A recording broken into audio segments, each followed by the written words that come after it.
at Marcoleta. Diyos ko po, Rudy. Shout out sa mga kasama natin dito. Nandyan si Allen Valencia. Shout out, good morning, good morning. Nandyan si Deborah G sa Hong Kong. Shout out sa iyo. Alright, huwag na nating patagal ito. Let's do this, let's go. Yung latest interview niya kanina lang. Kanina lang to.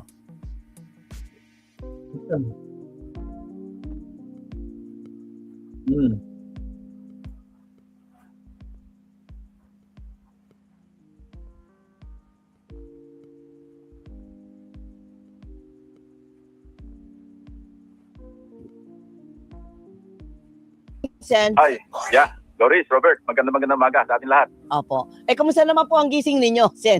Kasi lahat ng buong sambayanan ay naghihintay na naman po sa susunod na kabanata dito sa Senado. Ano po ba ang maaasahan namin? At gusto ko malaman, meron ba mga papasok? May absent na naman? O baka meron na namang mabigwasan? Alin ang una mong gusto kong sagutin? May papasok. Tulog muna. Sunod-sunod eh. Una, yung tulog. Pangatlong araw na ngayon na hindi maganda yung gising. Pangalawa, nandun pa rin, tutuloy pa rin kami dahil mandato namin yun na mag-session. Mag-attend ng session dahil hindi naman nasususpend ang session. Hindi lang nag-attend yung counterpart namin sa majority block. Pangatlo, tingnan natin kung ano mangyayari ngayong araw. Kasi hindi kami makagawa ng aksyon kasi nga, 11 lang kami. So, magkakaroon ng question sa quorum. So inaasahan namin na sana man lang mayroong mag-attend na 2 o 3. Pero mukhang, alam mo, balita namin sa base na rin sa mga staff to staff mga conversations, staff nila, staff namin, na meron sa kasama namin sa majority block na medyo ligaw. Hindi na alam na hindi officially suspended ang session. Kasi nag-a-announce lang si Senate President Alan na sinasabi niya suspended ang session pero walang official na announcement. So yung secretary, at kung napapansin ninyo, nandun sila kasi tinanong namin sila kahapon. Opo. Dahil mabalita kami na nagpalabas ng notice si Senator Alan na suspended. So tinatanong namin, kasi hanapan namin ng basihan, bakit sinususpend? Ang sagot naman ng secretary at kahapon sa amin, wala namang notice sa kanila, kaya sila naandun. Katunayan, kinumen nga namin sila, pinasalamatan namin sila na for being professional dahil in spite na, siyempre, ang boss nila ngayon, si Senate President Alan, pero andyan pa rin sila at matyagan naghihintay kung may darating o may mapoform na quorum. So even si Secretary Joel, parang specially mentioned ko siya na Attorney Joel, maraming salamat dahil alam namin ipit siya pero just the same, he has remained to be professional for the past 2 days na nandyan siya kahit siguro utusan sila na isususpend o hindi darating yung mga majority. So yun ang gusto namin linawin na sa mga kasama namin sa majority block na kailangan po mag-attend sila, parang ma-appeal kami sa kanila, sense of duty, magpunta sila kasi hindi po suspended ang session. Sinasabihin lang sila ni Senate President na suspended. Opo. Senator, paano po halimbawa kung ang 11 na minority present ulit mamaya, may dumating from the majority, sabihin na natin na 2. Ayan. So, 11 plus 2, 13. Kapag ganyan po, pwede po ba kayo, at wala, sabihin na natin halimbawa lang, wala ang Senate President, pwede pa rin po ba kayo na mag-start ng session kung walang presiding officer?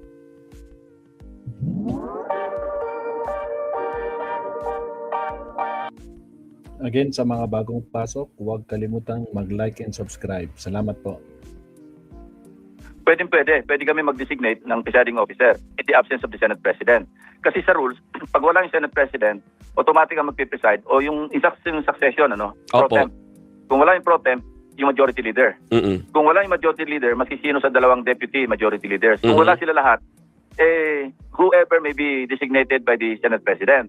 So halimbawa meron 2 taga-mayorya na nandun. So may quorum kami, 13. At ayaw namang mag-preside. Pwede kami mag-designate sa floor kung sino yung pwede mag-preside dahil constitutional itong duty na ito. Hindi ito yung sa amin lang rules. At hindi pwedeng masapawan ng rules of the Senate ang konstitusyon.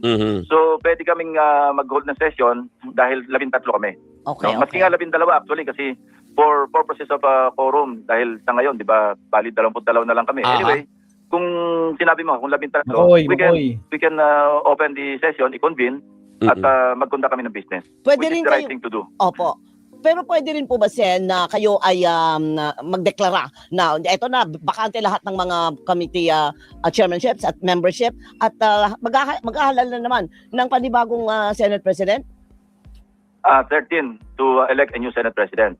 pero simple majority to reorganize the committees. Alam mo, tingin namin, ang isa lang ang purpose ni Senate President Alan, to preserve his position, to preserve his Senate presidency. Nothing more. Kasi na-realize niya na ang ratio namin ngayon 11-11 eh.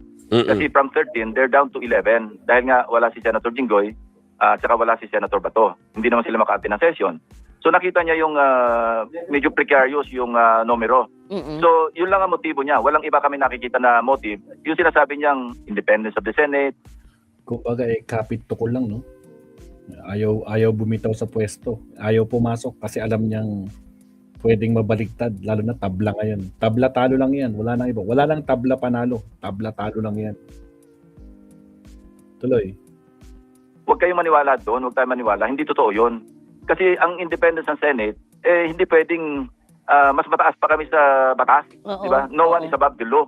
Tapos kung ang independence of the Senate, tinatranslate niya doon sa hindi pag-adhere sa rule of law. Kasi rule of law yung umiiral kay Senator Bato at saka si Senator Jinggoy. Maliwanag yun, walang argument doon na ang umiiral na sumasaklaw sa amin lahat, sa atin lahat, rule of law. Kasi hindi naman namin madidiktahan yung ombudsman na mag-file ng information. Wala naman makakapagdikta sa Sandigan Bayan na mag-issue ng warrant.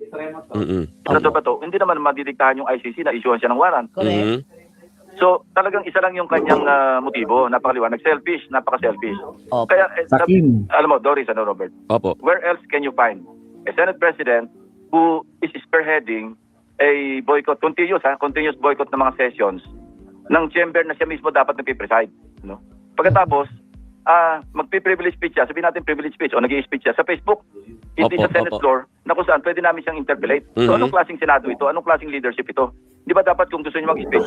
Di ba gusto niya mag-live selling, Senator Ping? Kasi gusto niya live lang sa Facebook. Floor. Para i-open niya yung sarili niya na pwede namin siyang tanungin. Ano nangyayari sa Senate? On many issues. Kung ano yung itatakil niya sa kanyang privilege speech, pwede namin siyang tanungin. Ang problema, sa Facebook siya nag-i-speech eh. Kaya hindi kayo makakapagtanong. Pero, Sen, what a mess, di ba? Yes. Kahapon po, Sen, pinalutang yung, dereliction of duty. So kapag ka po ba ngayon ay wala na namang umapir sa kanila, sino ang po pwedeng magreklamo o tama ba reklamo, mag-file ng complaint na itong ginagawa na po nila pang third na, no? So pasok na ito sa dereliction of duty? Tama yun. Plain and simple. Talaga dereliction of duty. Duty kasi meron kami duty to perform na hindi nila ginagawa.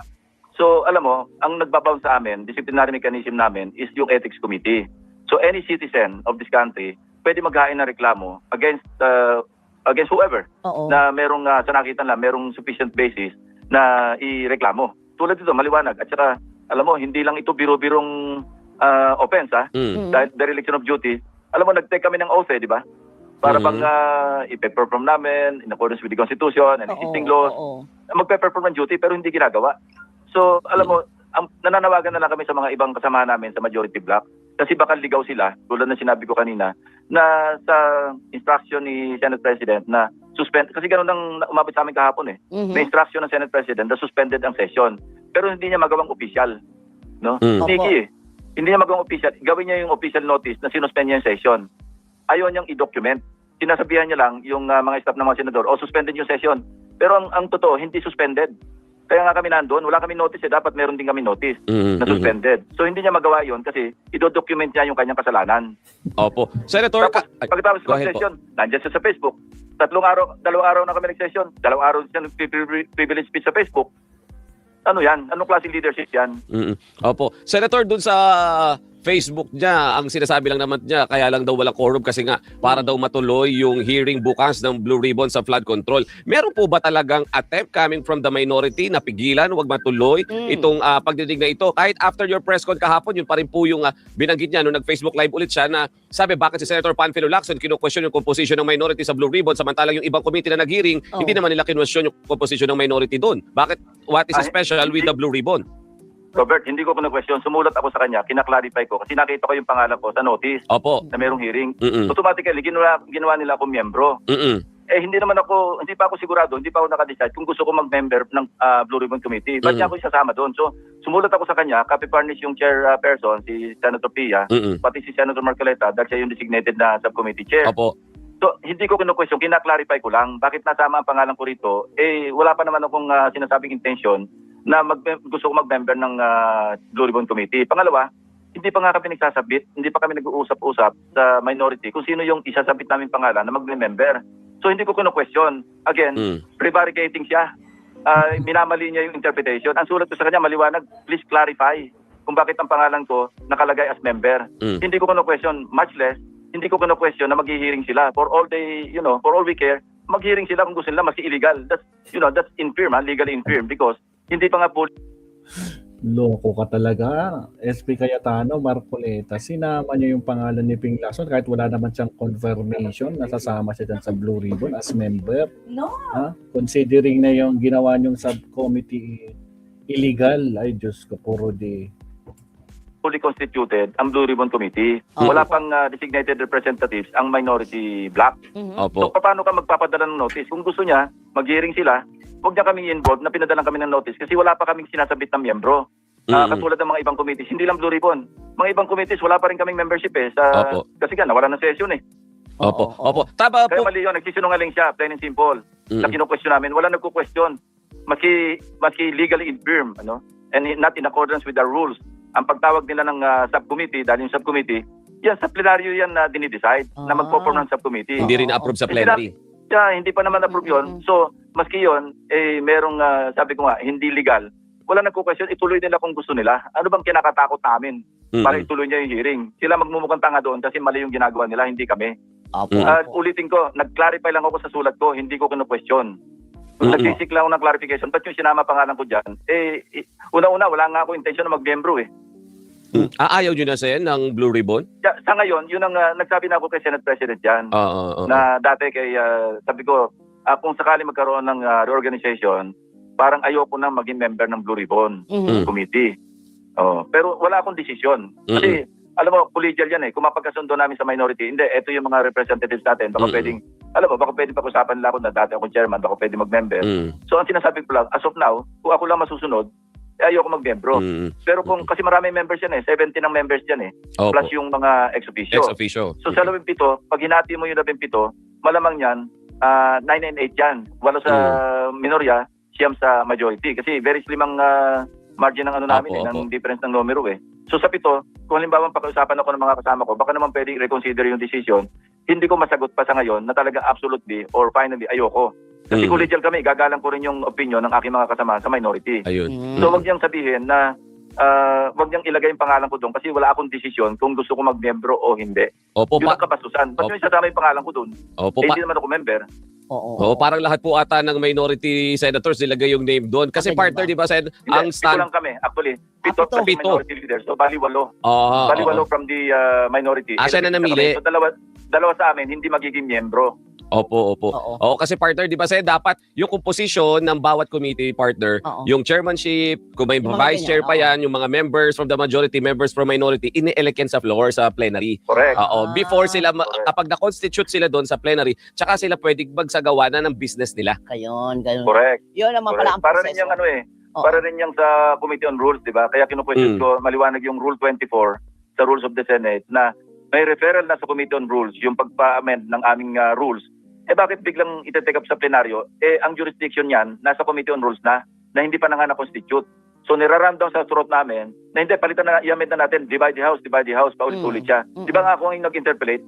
Pinipilit niya yung Rule 136 na pwedeng i-refer sa plenaryo. Sabi ko, kung walang action taken ang plenaryo, pwede yan. Tulad yung pag nagko-comment tayo ng mga athletes na nakakuha ng gold medal, kung saan-saan, hindi na natin nire-refer sa committee, ina-adapt na natin sa floor yung resolution. Itong motion, kasi di ba nga, may journal, maliwanag, na-refer at pinalidate naman ito ng acting majority leader ng tinanong ko na talagang indeed may referral sa Committee on Rules. So bakit mo babaliwalain yung Committee on Rules na magsagawa muna ng meeting o deliberation among the members bago ito i-report out, sponsor ng chairman ng Committee on Rules, saka kami magdidebate sa plenaryo. So gusto niya, unahin yung karwahe sa kabayo. Ayun. Hindi naman po pwede yun. Hihilahin ng karwahe yung kabayo. Dapat mauna yung kabayo. Kabayo humihila sa karwahe. Yung kabayo, yun yung committee. Yung karwahe, yun yung plenaryo. Tama. Naka-refer na eh. So, Sen. So talagang puro kapastusan ang ginagawa. Binababoy talaga yung Senado. Nakakahiya na sa madlang people. Ayun. So, Sen, sa palagay mo, real talk lang. Ayan. Mo ng mga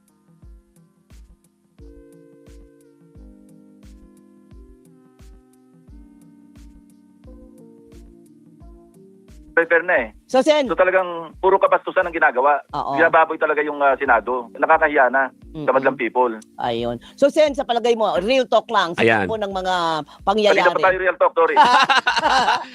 Sa takbo po ng mga pangyayari, Sen, meron pa bang pag-asa na ang kabayo ang humila sa karwahe? O talagang hindi ko makita kung paano po ang magiging proseso para magkaroon ng kaayusan? Kasi May ang ano diyan, partner, meron kayang tutugon doon sa Oo. panawagan nila Yun kahapon nga. na majority members, yung sa mga may iba pa naman diyan, sabi nila na thinking din naman talaga at nalilito, pumasok kayo. oo, At may paano kung may papasok kaya? pumasok? Oo. Oo. Pag chopsuey man o adobo,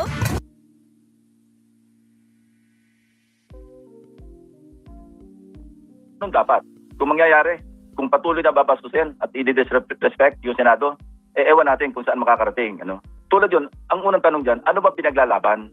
Oo. Independence of the Senate. Again, ano yun eh, kasinungalingan yun eh. Anong independence of the Senate? May warrant of arrest yung kasama namin.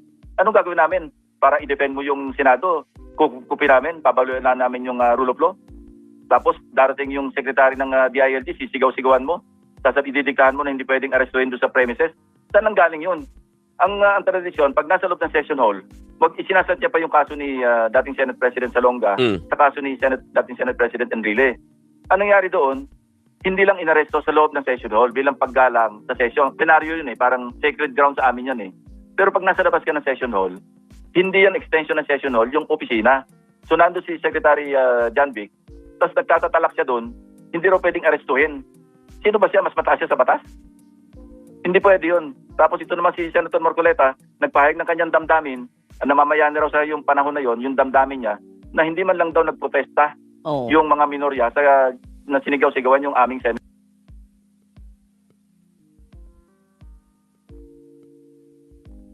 Nakapatay pala yung mic ko. Bakit kasi hindi kayo nagprotesta, Senator Ping? Kaya yan tuloy, si Marcoleta nagtatampo. Ay, Diyos ko. Ay guys, sa mga di pa nagla-like dyan, ha, baka naman, like to almost 300 na tayo, mabsat live viewers, baka naman.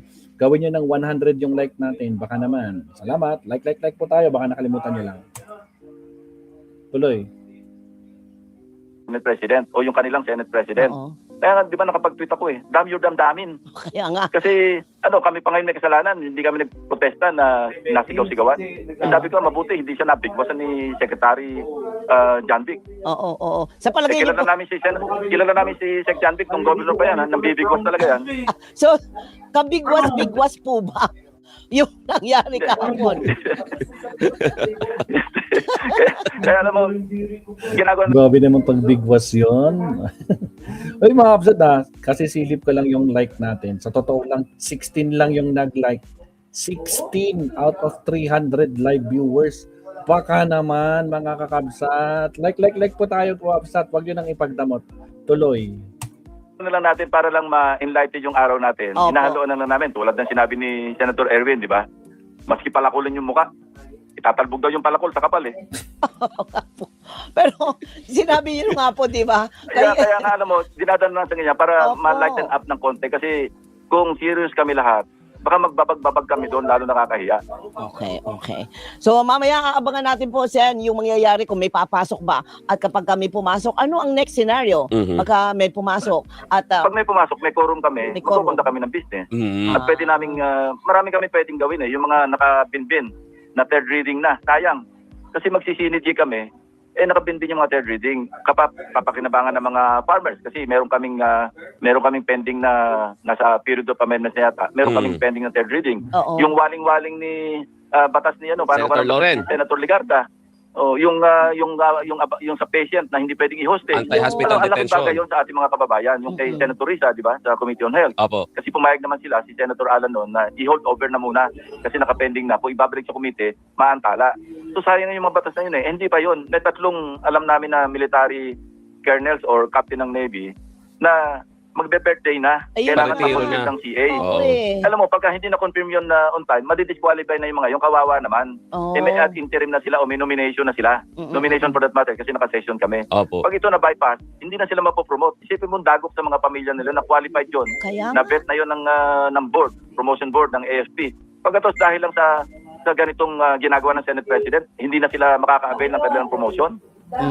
Yun ang napakapangit eh. Alam mo, dahil lang sa personal, ang daming apektado. Oo. Alam mo, naawa kami doon sa... Kasi abutin na sila ng less than 1 year bago sa promotion. Under yung sa batas, hindi sila qualified. On time naman silang na-promote, na-recommenda, na-nominate ng commander-in-chief nila. Pagkatapos dahil lang sa ayaw mag-conduct ng session, ayaw tumawag ng regular session at hindi makapag-convene yung CA, dahil sa ambisyon lang, dahil sa paghangad lang ng isang tao. Tulad ng ginawa niya sa House, di ba?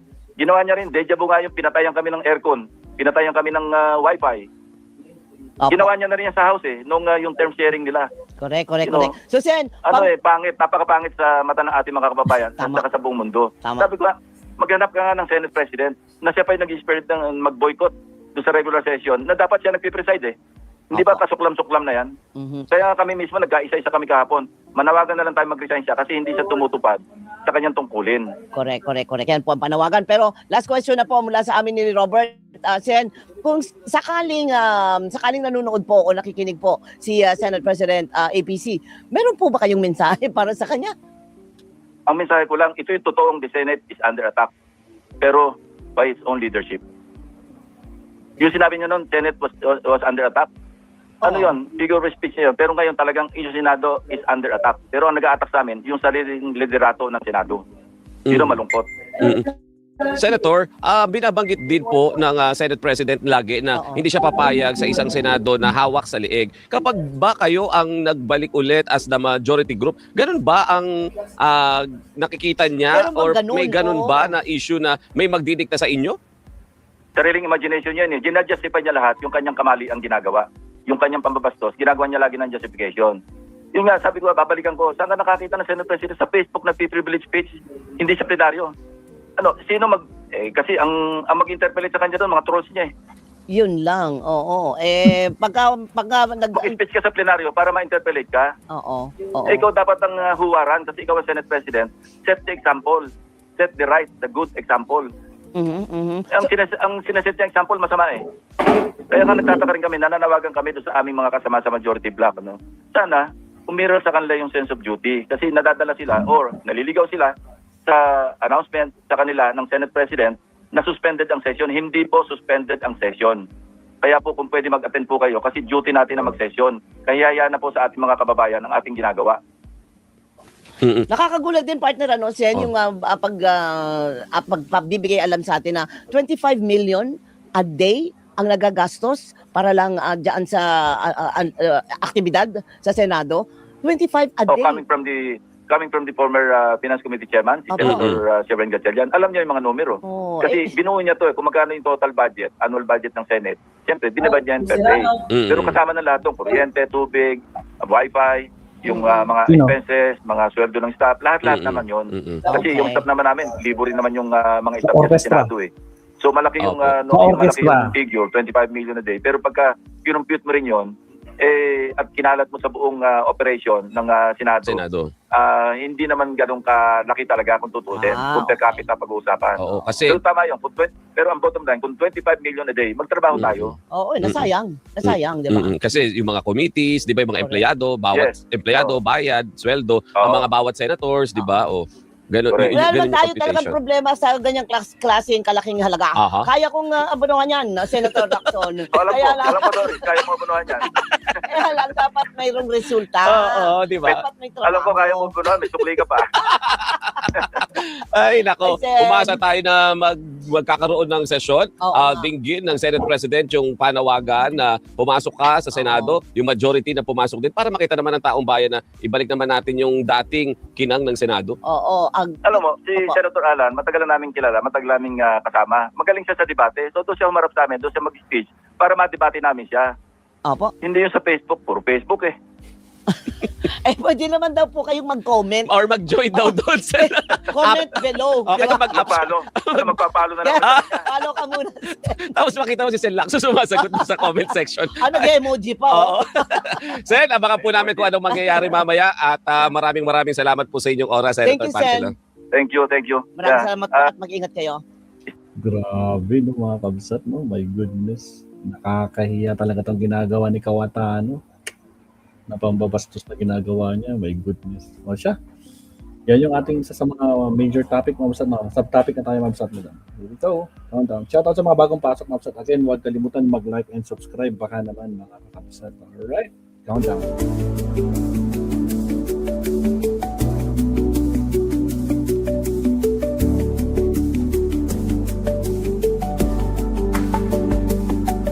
Magandang umaga po sa ating lahat. Araw po ngayon ng Miyerkules. Andito naman po si Professor Tonton Contreras